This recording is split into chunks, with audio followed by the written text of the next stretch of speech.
دیکھیں بیبی، میں آپ کی کوئی مدد نہیں کر سکتا، اور یہ کوئی ڈاکٹر فہد، وارڈ 2 میں بیڈ نمبر 1 کے پیشنٹ کی طبیعت بہت سیریس ہے، آپ جلدی آئیں۔ نرس نے ڈاکٹر فہد کی بات کو اچانک سے کاٹا تھا۔ وہ جس کا کل ہم نے آپریٹ کرنا تھا؟ جی، اللہ پوچھے ان لوگوں کو، جب پیسے نہیں ہوتے تو کیوں لاتے ہیں مریض کو ہسپتال؟ اوکے، میں آ رہا۔ ڈاکٹر فہد کی جانب سے پہلے ایک بے مقصد سے اعتراض آیا۔ اس نے کرن کی جانب ایک نظر بھی نہیں دیکھا اور پلٹ گیا، اور اس کے پلٹتے ہی اس کا فون بجنے لگا۔ اس نے فوراً سے کال اٹھا لی۔ نہیں، وہ کار ہاتھ سے نکلنی نہیں چاہیے، وہ بیٹ ہمیں جیتنی ہوگی، چاہے اس کی جو بھی قیمت لگانی پڑ جائے میں لگاؤں گا۔ اس کے یہ الفاظ سن کر کرن کو عباد کی باتیں یاد آ گئیں۔ واقعی غربت ایک زنجیر ہے۔ کافی دیر بعد کرن سگرا کو لے کر وارڈ میں داخل ہوئی۔ سگرا کی حالت بگڑی ہوئی تھی، آنکھیں سوجی ہوئی اور سرخ، اس کی ہمت جیسے جواب دے گئی ہو، بالکل ایسے جیسے جسم سے ایک بار روح نکال کر واپس ڈالی ہو۔ کہاں چلے گئے تھے تم لوگ؟ تمہیں پتہ ہے میرے ساتھ والے بیڈ والا کہہ رہا تھا اس کے دفتر میں آج کل بھرتیاں ہو رہی ہیں، بس 1-2 دن میں ٹھیک ہو جاؤں تو پھر میں بھی وہاں اپلائی کروں گا۔ عباد کی خوشی کی انتہا نہ تھی، وہ بولتا چلا گیا۔ جب اس کی نظر سگرا پر پڑی اور اس کو سگرا کو بت بنا دیکھ کر عباد کو جیسے دھچکا لگا ہو، اس کے ماتھے پر بل پڑ گئے۔ کیا ہوا؟ لہجے میں فکر ظاہر تھی۔ کچھ نہیں، ڈاکٹر نے کہا ہے تمہیں دوسرے ہسپتال داخل کرنا ہوگا۔ کرن نے بہت ہی صفائی کے ساتھ جھوٹ بولا تھا۔ وہ ابھی عباد کو پریشان نہیں کرنا چاہتی تھی، جبکہ خود اس کے چہرے سے پریشانی ٹپک رہی تھی۔ میں نہیں جاؤں گا کہیں بھی، اب بس گھر چلو، میں ٹھیک ہوں، ویسے بھی امبر اور یاسمین اکیلی ہیں۔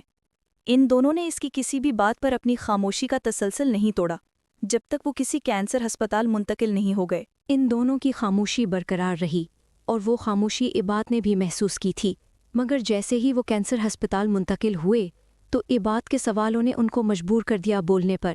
تمہیں سٹیج 2 کا کینسر ہے۔ سغرا نے ایک ناکام کوشش اپنے آنسوؤں کو روکنے کی تھی، مگر بے سود۔ عباد تو کینسر کا سوچ بھی نہیں سکتا تھا، اس کے وہم و گمان میں بھی نہیں تھا ایسا کچھ۔ کیا بول رہی ہیں آپ امی؟ عباد نے بے یقینی سے سوال کیا تھا۔ اس کی آنکھوں کی نمی نمودار ہو گئی تھی، ہاتھ لرز رہے تھے۔ ظاہر سی بات ہے، کینسر تو موت ہے، اور غریب تو ویسے ہی کینسر کا نام سن کر مر جاتا ہے۔ امی صحیح کہہ رہی ہیں عباد، تم ٹھیک ہو جاؤ گے انشاءاللہ۔ ہم تمہیں یہاں لے آئے ہیں، اب دیکھنا تم کیسے ٹھیک ہوتے ہو، اور اللہ نہ کرے کہ تمہیں کچھ ہو۔ تمہیں کوئی لاسٹ سٹیج کا کینسر تھوڑی ہے۔ اس کی بہتے آنسو دیکھ کر کرن نے وضاحت پیش کی اور اس کو تسلی دی۔ تھوڑی دیر پہلے ہی سگرا نے اس کو حوصلہ دیا تھا۔ پیسے کہاں سے آئے؟ وہ تیز آواز میں بولا۔ سب سے پہلا سوال اس کے ذہن میں یہی ابھرا تھا۔ سگرا تو پتھر ہو گئی تھی اسی دن، جس دن اس نے اپنے اکلوتے بیٹے کی جان لیوا بیماری کے بارے میں سنا تھا۔ عباد کی اس سوال پر کرن نے سگرا کو دیکھا، جو کہ کھڑکی کے باہر سے ایک ایمبولینس کو دیکھ رہی تھی، جس سے کچھ لوگوں کے ساتھ ایک مریض اتر رہا تھا۔ مریض اسٹریچر پر تھا۔ بظاہر تو سگرا ان کو دیکھ رہی تھی، مگر وہ کہیں اور ہی کھوئی تھی۔ کہاں سے آئے پیسے؟ یاسمین آپی کی شادی کے لیے جو زیور بنوایا تھا امی نے، اس کو بیچا ہے، اور ایک جو امی کی انگوٹھی کی وہ بیچی ہے۔ کرن جھجکتے ہوئے اپنے ہاتھوں کو مسلتے ہوئے سگرا کو دیکھتے بولی تھی۔ سگرا جو کہ ابھی بھی کھڑکی سے باہر دیکھ رہی تھی۔ ہم نہیں علاج کروا رہے، ہم جا رہے ہیں یہاں سے۔ اللہ نے چاہا تو میں ٹھیک ہو جاؤں گا۔ وہ جیسے ہی اپنے حواس میں واپس آیا تو بیڈ سے اٹھ کھڑا ہوا اور سغرا اس کے پاؤں پڑ گئی۔ میری ممتا کو اور ناز ماں، مت ازما۔ وہ اس کے پیروں میں بیٹھ کر ہاتھ جوڑنے لگ گئی اور وہ مجبور ہو گیا۔ اگلے 2 مہینے انہوں نے کیسے قیامت میں گزارے تھے کوئی نہیں جانتا تھا۔ عباد کے سارے بال جھڑ گئے تھے اور وہ بہت ہی زیادہ کمزور ہو گیا تھا۔ اس کی بیماری کی خبر پورے گاؤں میں پھیل گئی تھی۔ آج گاؤں سے یاسمین اور امبر نے آنا تھا۔ توبہ تو پہلے سے یہاں تھی، کیونکہ پرسوں عباد کا آپریشن تھا اور سغرا نے ان کا انتظام بھی کرنا تھا۔ دیکھے بعد کون آیا ہے تجھ سے ملنے؟ اندر داخل ہو کر دعا سلام کے بعد یاسمین نے دروازے کی جانب ہاتھ بڑھا کر کہا تھا، اور جب عباد نے اس جانب دیکھا تو وہ دنگ رہ گیا۔ اس کو لگا اس کا سارا مرض ختم ہو گیا ہے، اس کے سارے دکھ خود ایک زنجیر میں قید ہو گئے ہیں۔ اس کو لگا جیسے یہ فضا بھی کم ہے خوشی کے مارے سانس لینے کے لیے۔ وہ چہرہ جو اس کو حفظ تھا آج وہ ویسا نہیں تھا۔ چہرے پر مار پیٹ کے کچھ نشان اور آنکھوں کے نیچے ہلکے تھے، مگر اس کی معصومیت آج بھی برقرار تھی۔ وہ خود کو سیاہ چادر میں لپیٹے ہوئے تھے۔ وہ سرخ گال اب نیلے داغوں سے بھرے تھے، اور ہمیشہ سے چٹیاں میں بندھے رہنے والے بال آج بکھرے ہوئے تھے، اور غمگین سا چہرہ لیے وہ اس کے سامنے کھڑی تھی۔ کیسے ہو اب؟ اس کے کسی پرانے زخم پر قدرت نے مرہم رکھا تھا۔ میں ٹھیک، تم یہاں؟ میں نے تو کبھی خواب میں بھی نہیں سوچا تھا کہ تم شادی کے بعد مجھ سے ایسے ملنے آؤ گی۔ اکیلی آئی ہو؟ شوہر کہاں ہے تمہارا؟ یقیناً وہ ڈیوٹی پر ہوگا اور تم اس سے چھپ کر آئی ہوگی۔ دیکھو فجر، یہ اچھی بات نہیں۔ طلاق دے دی ہے اس نے مجھے۔ عباد کی بات کاٹ کر فجر تلخ آواز میں بولی۔ عباد تو تذبذب سے بولے جا رہا تھا، مگر ایک دم عباد اور سغرا دونوں چونک گئے۔ اس نے شادی کے 20 دن بعد ہی مجھے طلاق دے دی تھی۔ یہ کہتے ہوئے فجر کی آنکھ میں نہ کوئی آنسو تھا اور نہ ہی کوئی ملال۔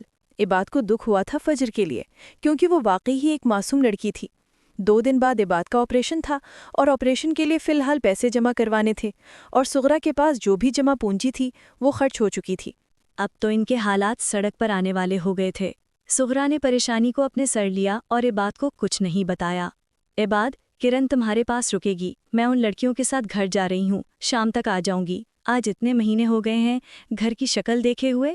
وہ سفید چادر کو درست کرتی بے دھیانی کے ساتھ بولی تھیں۔ ٹھیک ہے امی، آپ جائیں، رات بے شک رک جائیں، آپ بھی تو اتنے مہینوں سے ذلیل ہو رہی ہیں میرے ساتھ، آپ آرام کریں، ویسے بھی اب تو کمرہ ہے ہمارے پاس، کرن وہاں صوفے پر سو جائے گی۔ عباد کو سغرا کا احساس تھا۔ سغرا خفگی سے بولی، عباد، انسان بن جا، آج تو نے یہ بات کی، آئندہ مت کرنا، میں جا رہی، اپنا خیال رکھنا۔ سغرا نے باہر کو منہ کیا اور چل دی۔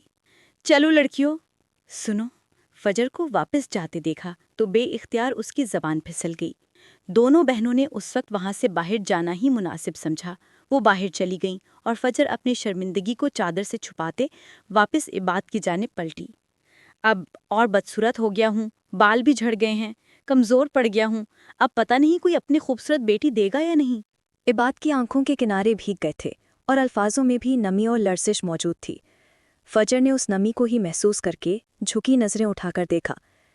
امی کہتی ہیں مرد بدصورت نہیں ہوتے اور نہ ہی کمزور، مرد تو ہمیشہ مضبوط ہوتے ہیں، ایک بیماری سے وہ کمزور نہیں پڑ سکتے۔ تمہاری امی نے یہ نہیں بتایا کہ مرد بیماری سے تو کمزور نہیں پڑتا، مگر وقت اور حالات کمزور بنا دیتے ہیں۔ عباد نے اوپر اٹھ کر بیٹھنے کی کوشش کی مگر ناکام رہا۔ جسم سے جان جو ختم تھی۔ مجھے چلنا چاہیے، دیر ہو رہی۔ فجر واپس اپنا چہرہ ڈھانپ کر پلٹی اور 2 قدم آگے بڑھائے۔ تم تو بہت دکھی ہوگی نا، تمہارے خواب جو ٹوٹ گئے۔ اس کمبخت کو قیمتی چیز کی پہچان ہی نہیں تھی۔ یہ کوئی طنز نہیں تھا، بس اس کا دکھ بانٹنا چاہ رہا تھا عباد۔ نہیں، دکھی نہیں ہوں، محض 1 مہینے میں نے اتنے اونچے خواب نہیں دیکھے تھے کہ ان کے ٹوٹنے پر ان کی کڑچیوں سے زخمی ہو جاؤں۔ بس تمہاری بددعا لگی ہے۔ اس نے بہت مہارت سے جھوٹ بولا تھا، اور وہ بھی بنا عباد کی جانب رخ کیے۔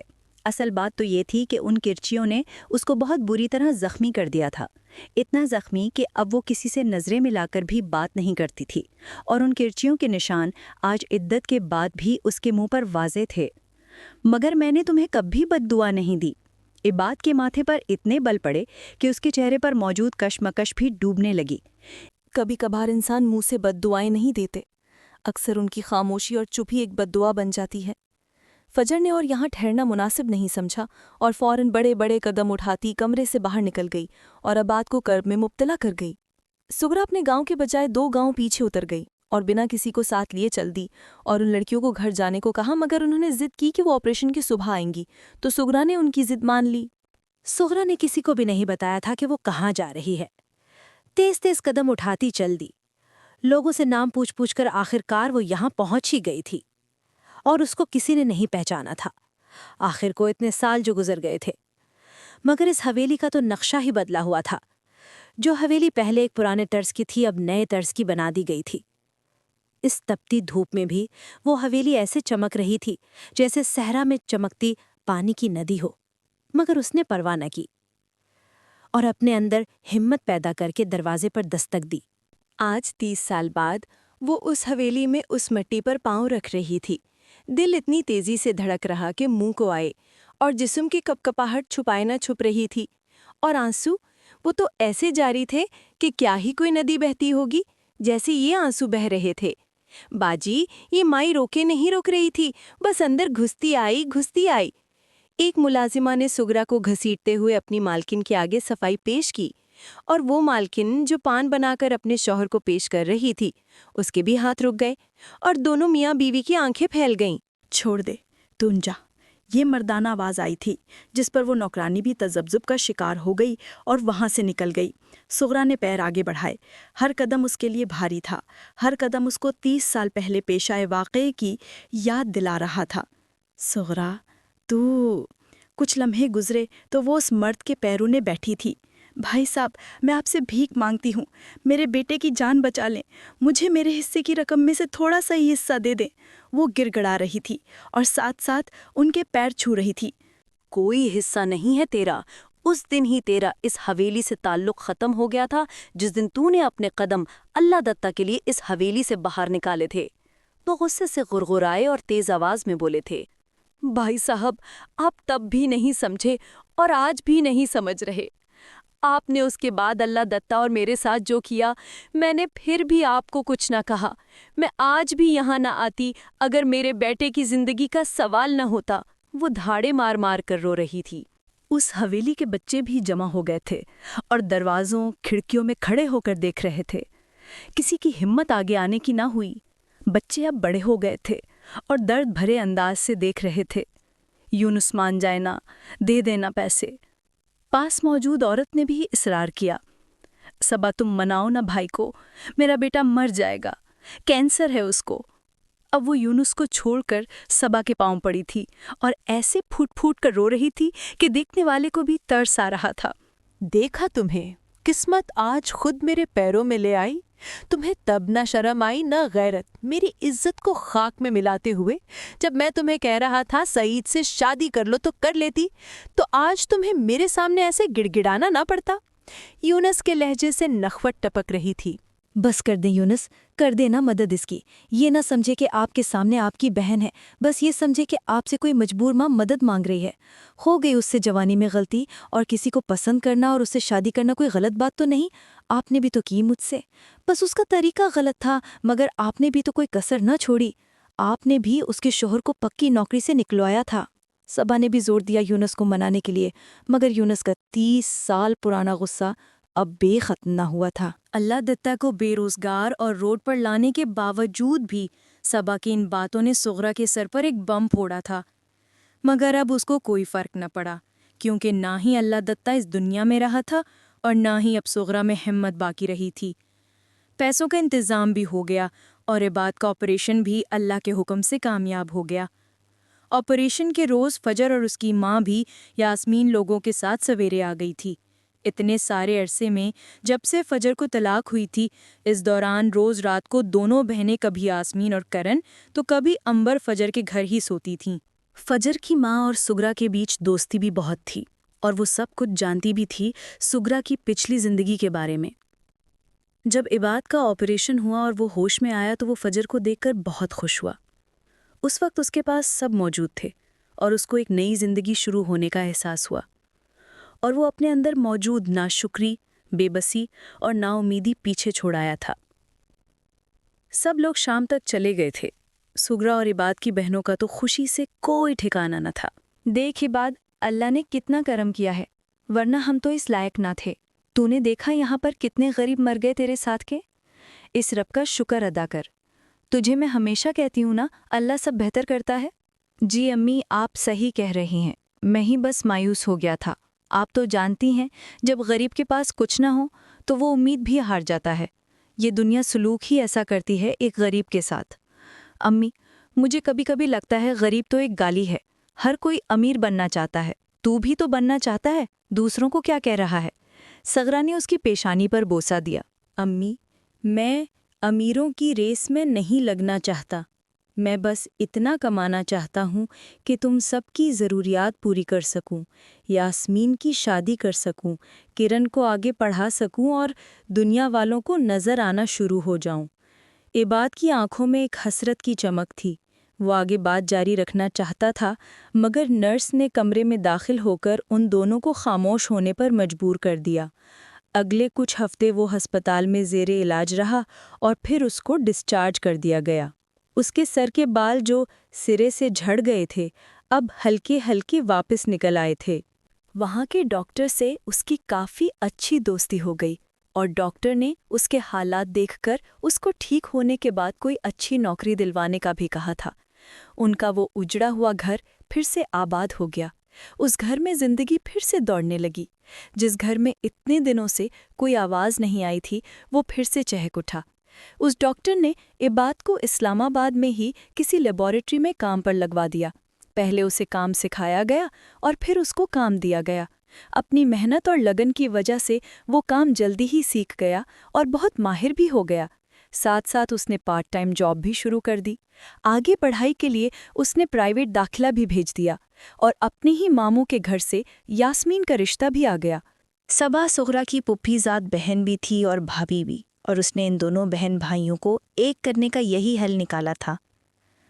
سغرا، باقی باتیں بھول جاؤ اور آگے بچوں کے بارے میں سوچو۔ صبا نے اتنا کہا اور سر جھکائے بیٹھے یونس کو دیکھا اور پھر بولی، ریحان 2 مہینے بعد واپس کویت جا رہا ہے اور اس سے پہلے ہم اس کی شادی کرنا چاہتے ہیں۔ صبا نے پھر خاموشی اختیار کی۔ پورے کمرے میں خاموشی چھا گئی۔ اس وقت یاسمین بھی کمرے میں موجود تھی۔ صبا کا اشارہ ابھی تک سغرا نہیں سمجھی تو صبا نے کھل کر کہا، ہم یاسمین کو اپنی بہو بنانا چاہتے ہیں۔ اس بات پر سب ہکا بکا رہ گئے اور سغرا نے ذرا سا وقت لے کر اسی وقت ہاں کر دی۔ یونس کو اپنی غلطی کا احساس ہوا تو اس نے سب سے معافی بھی مانگی، مگر سارے بچوں سمیت سب بہت ناراض ہوئے کہ سغرا نے ان سے جھوٹ کیوں کہا کہ ان کے کوئی ماموں نہیں ہے۔ مگر عباد سب سے زیادہ ناراض ہوا، لیکن سغرا کے سمجھانے پر سمجھ بھی گیا اور رشتہ طے کر کے یاسمین کی رخصتی بھی کر دی گئی۔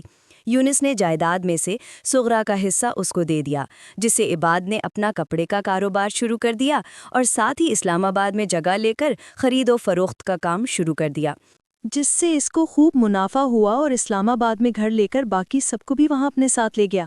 توبہ کے شوہر کو کپڑے کی دکان پر چھوڑ دیا، جس سے ان کے مالی حالات بہتر ہو گئے، اور یہ سب تبھی ممکن ہوا جب عباد نے امید کا دامن پکڑا اور اللہ کی رسی دوبارہ کبھی نہ چھوڑی۔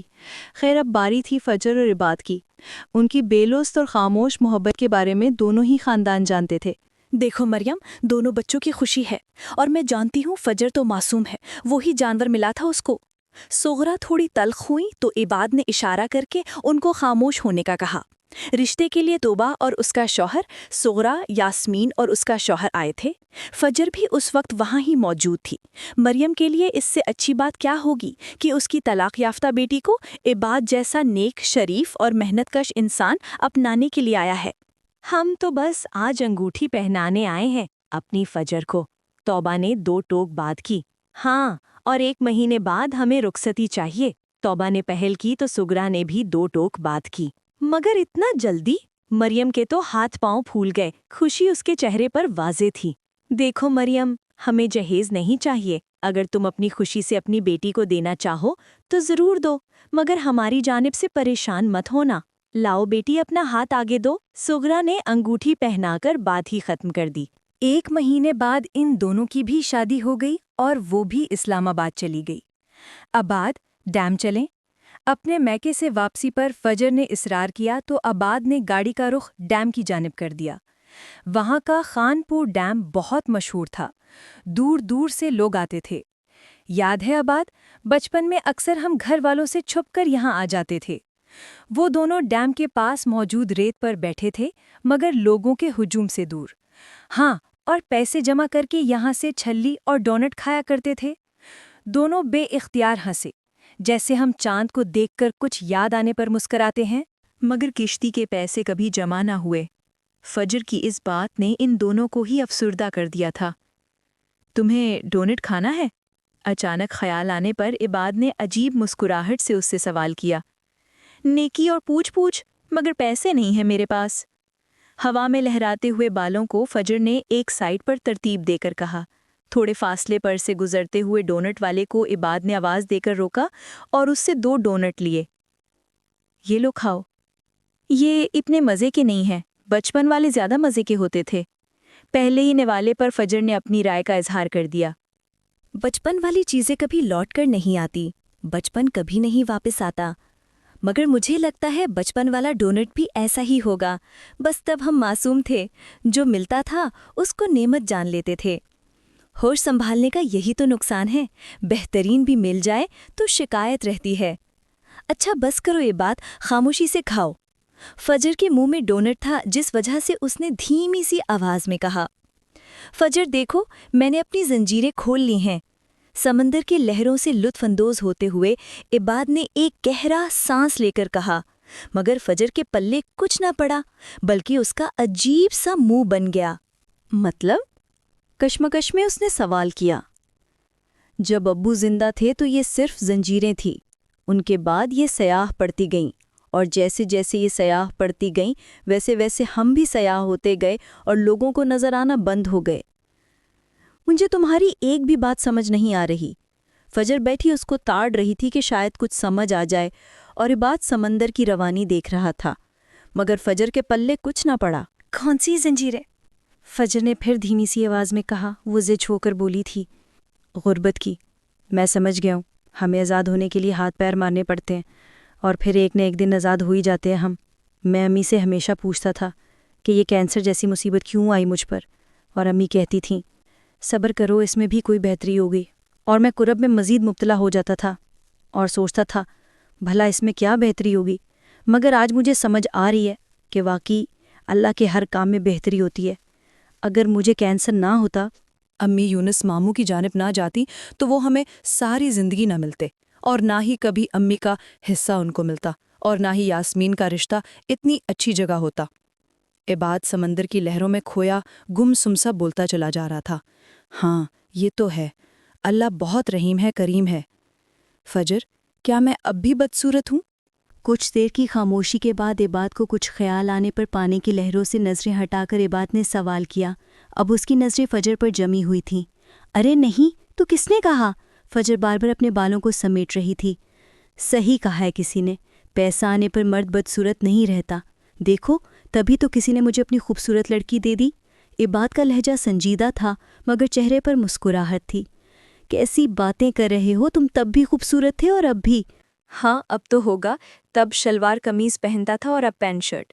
عباد نے آج سیاہ پنتھ پر سفید شرٹ پہن رکھی تھی، جس میں وہ کسی انگلش فلموں کا ہیرو معلوم ہوتا تھا۔ ان دونوں کے بیچ ہوا نے پیچھے زمانے میں جا کر ماضی کی ایک یاد لا کر ان دونوں کے بیچ بٹھا دی، جس روز فجر عباد کو اپنی شادی کی خبر سنانے آئی تھی۔ اچھا چھوڑو نا، کشتی پر بیٹھیں۔ فجر نے تمام خیالات کو جھٹکا۔ دونوں اپنا ڈونٹ ختم کر چکے تھے اور فجر نے جان کر اس کو بندے ہاتھ سے پکڑا اور وہ اچھل کر دور ہو گیا۔ یہ کیا کر رہی ہو فجر؟ بیٹھے نا، وہ نچلا ہونٹ لٹکاتی بنا اس کی بات پر کان دھرتی بولی تھی، اور ساتھ ہی جان کر اپنے ہاتھ صاف کر رہی تھی اس کی شرٹ کے ساتھ۔ رکو تم۔ فجر نے اٹھ کر بھاگنا شروع کر دیا، فجر آگے آگے اور عباد اس کے پیچھے۔ عباد مت کرو، رک جاؤ، فجر کی بچی، بتاتا ہوں میں تمہیں۔ آخر کار عباد نے فجر کو پکڑ کر تھام لیا اور پھر کبھی اس کو بھاگنے نہ دیا۔ فضا میں ان دونوں کے کہکہے گونجنے لگے اور شام کی سرخی بھی اندھیرے میں بدلنے لگی۔